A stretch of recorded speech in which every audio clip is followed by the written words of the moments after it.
পরবর্তী অংশ চক্রবৃদ্ধি সুদ। চক্রবৃদ্ধি সুদের জন্য যে একটাই সূত্র আছে, সূত্রটা হচ্ছে সমূল চক্রবৃদ্ধি। সমূল চক্রবৃদ্ধির অর্থ হচ্ছে আসল এবং সুদ নিয়ে নির্দিষ্ট সময় পরে সুদ আসল নিয়ে কত হবে, সেটা হবে পি ইন্টু 1+r/100।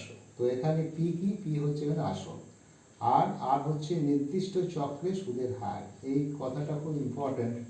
তার আগে আমাদের জানতে হবে যে সরল সুদ আর চক্রবৃদ্ধি সুদের মধ্যে তফাৎ কি। সরল সুদের ক্ষেত্রে আসল সবসময় একই থাকে, আসল কোনো সময় পরিবর্তিত হয় না, সেই ফিক্সড আসলের উপর সবসময় সুদের হিসাব হয়, সেই জন্য প্রতি বছরই একই পরিমাণ সুদ পাওয়া যায়। কিন্তু চক্রবৃদ্ধি সুদে যে অর্জিত সুদ নির্দিষ্ট সময় অন্তর আসলের সঙ্গে যুক্ত হয়ে যায়। যে নির্দিষ্ট সময় অন্তর আসলের সঙ্গে যুক্ত হচ্ছে, সেই নির্দিষ্ট সময়ের মধ্যে যে সুদের হার, সেই নির্দিষ্ট সময়ের মধ্যে যে সুদের হার সেটাকে বলছে নির্দিষ্ট চক্রে সুদের হার। সেই নির্দিষ্ট সময় অন্তরটাই হচ্ছে একটা চক্র। সেটা 1 বছর হতে পারে, 6 মাস হতে পারে, বা 3 মাস হতে পারে, তোমরা বইতে পড়েছো। তো সেটা হচ্ছে চক্র, এবং এন হচ্ছে চক্র বা পর্যায় সংখ্যা। এবার কতগুলো চক্র হলো, যদি 1 বছরের চক্র হয় তাহলে 3 বছরের জন্য 3টে চক্র হবে, আর যদি 6 মাসের চক্র হয় তাহলে বুঝতেই পারছো 2 বছরের জন্য 4টে চক্র হবে, সেটা অত এন হবে। আর সুদের হারও কিন্তু বার্ষিক সুদের হার, সেটা যদি 6 মাসের চক্রবৃদ্ধিতে নেওয়া হয় তখন 6 মাসের জন্য সেটা হয়ে যাবে r/2। 1 বছরের অর্ধেক 6 মাস, সেই জন্য সুদের হারটাও ওই চক্রের সুদের হার হয়ে যাবে r/2। ব্যাপারটা এরকম, এইভাবে ব্যাপারগুলোকে ভেবে ফর্মুলাগুলো মনে রাখতে হবে। আর চক্রবৃদ্ধি সুদ অনেক সময় বের করতে দেয়, অনেকে ভুল করে এটাকে চক্রবৃদ্ধি সুদ হিসাবে লিখে দেয়, কিন্তু তা তো নয়। এটা সুদ আসল মিলিয়ে সমূল চক্রবৃদ্ধি হয়েছে, আর তাহলে এই অংশটাই থাকবে, এর থেকে পি মানে আসলটা বাদ দিতে হবে, তাহলেই চক্রবৃদ্ধি সুদ বেরিয়ে যাবে। বইতে যে অঙ্কগুলো আছে সেই অঙ্কগুলো প্র্যাকটিস করো, ফর্মুলাটা সম্পর্কে আগে ক্লিয়ার কনসেপশন করে নাও, তারপর সেগুলো প্র্যাকটিস করো। এরপর সমহার বৃদ্ধি বা হ্রাস। সমহার বৃদ্ধি বা হ্রাসের ব্যাপারটা কিন্তু অনেকটা চক্রবৃদ্ধি সুদের মতো। সমহারের অর্থ হচ্ছে, সমহার বৃদ্ধি বা হ্রাসের অর্থ হচ্ছে, একটা ঘটনা বললে বুঝতে পারবে যে কোনো একটা গ্রামের জনসংখ্যা প্রতি বছর প্রাথমিক যা থাকে তার 10% হারে বৃদ্ধি পায়, তাহলে 2 বছর বা 3 বছর পরে জনসংখ্যা কত হয়। তাহলে বিষয়টা কি দাঁড়াচ্ছে না, যদি বছরের শুরুতে সেখানে জনসংখ্যা 100 হয়, সেটা সম্ভব নয়, ধরে নিচ্ছি তর্কের খাতিরে 100, তাহলে 1 বছর পরে 10% বাড়লে 1 বছর পরে হবে 100 + 10 মানে 110। দ্বিতীয় বছরের শেষে যখন বাড়বে তখন কিন্তু বছরে যে 10 জন বাড়লো প্রথমে, পরের বছর কিন্তু 10 জন নয়, কারণ 110-এর উপর আর 10 জন হবে না, তখন হয়ে যাবে 11 জন। অর্থাৎ দ্বিতীয় বছরে বৃদ্ধি হবে 100, দ্বিতীয় বছরে বৃদ্ধি হবে 11 জন, অর্থাৎ মোট হবে 110 + 11 মানে 121 জন। এই হচ্ছে সমহার বৃদ্ধি। এই ফর্মুলাটা চক্রবৃদ্ধি সুদের মতোই, তাই সেই জন্য বৃদ্ধি হলে পি ইন্টু 1+r/100 পাবেন। এবার যদি অনুরূপে যদি এটা হ্রাস হয় তাহলে বৃদ্ধির জায়গায় প্লাস হয়েছিল, যেমন হ্রাসের জায়গায় সেরকম, হ্রাসের জন্য সেরকম মাইনাস হবে।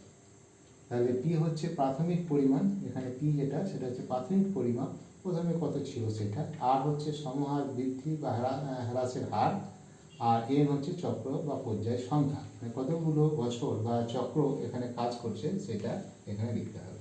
এই হচ্ছে এই ফর্মুলাটার কনসেপশন। পরীক্ষায় পড়লে আগে অঙ্কটা বুঝবে যে কোন ফর্মুলা দিয়ে অঙ্কটা হবে, সেটা সরল সুদের সূত্র দিয়ে হবে, না চক্রবৃদ্ধি সুদের সূত্র দিয়ে হবে, না সমহার হ্রাস বা বৃদ্ধি দিয়ে হবে, সেটা বুঝে প্রয়োজনীয় তথ্যগুলোর মান বসিয়ে দিতে অজানা রাশির মান খুব সহজেই বেরিয়ে যাবে।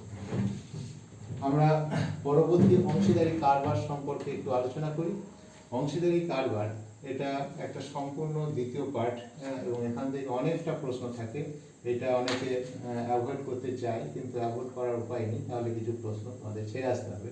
তো এটা সহজ বিষয়, অনুপাত সম্পর্কে ধারণা পরিষ্কার থাকবে, এই বিষয়টা মোটেই শক্ত হবে না। এটা সম্পূর্ণ ব্যবসায়ের ব্যাপার। এখানে কোনো একটা ব্যবসা যখন একাধিক জন মিলে করে তখন সেটাকে বলা হয় অংশীদারি কারবার, এবং যারা থাকে তারা হচ্ছে পার্টনার সেই ব্যবসায়। তাহলে এটার ধারণাটা আগে ঠিক করে নাও যে ব্যবসায় নিযুক্ত অংশীদারির সংখ্যা। কোনো একটা অঙ্ক করতে গেলে দেখতে হবে যে এই ব্যবসায় যারা আছে তাদের, মানে অংশীদারি যারা আছে তাদের সংখ্যা কজন, 2 জন, 3 জন না 4 জন, কজন আছে সেটা প্রথমেই লক্ষ্য রাখতে হবে।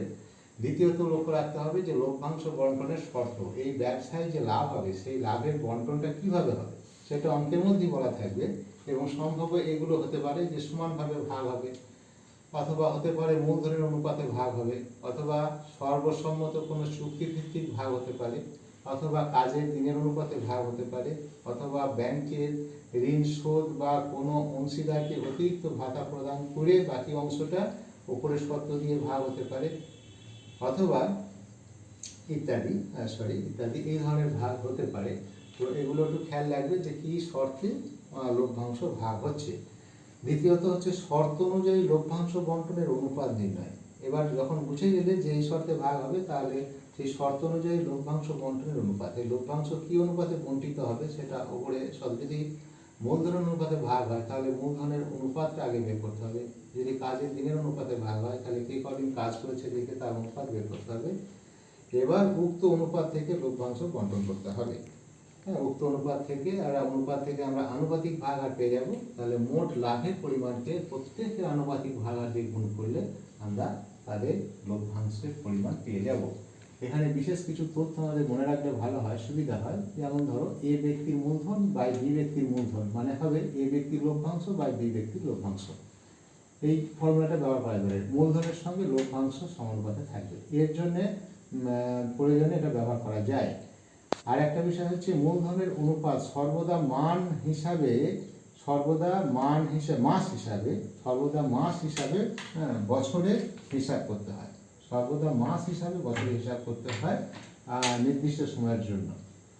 মাস হিসাবে 1 বছরের মূলধন যদি করতে যায়, তাহলে বছরের শুরুতে যা দিয়েছে, যদি 5,000 দিয়ে থাকে, সেটা 1 বছরের জন্য হবে 5 × 12 মানে 60,000-এর ভ্যালু হয়ে যাবে।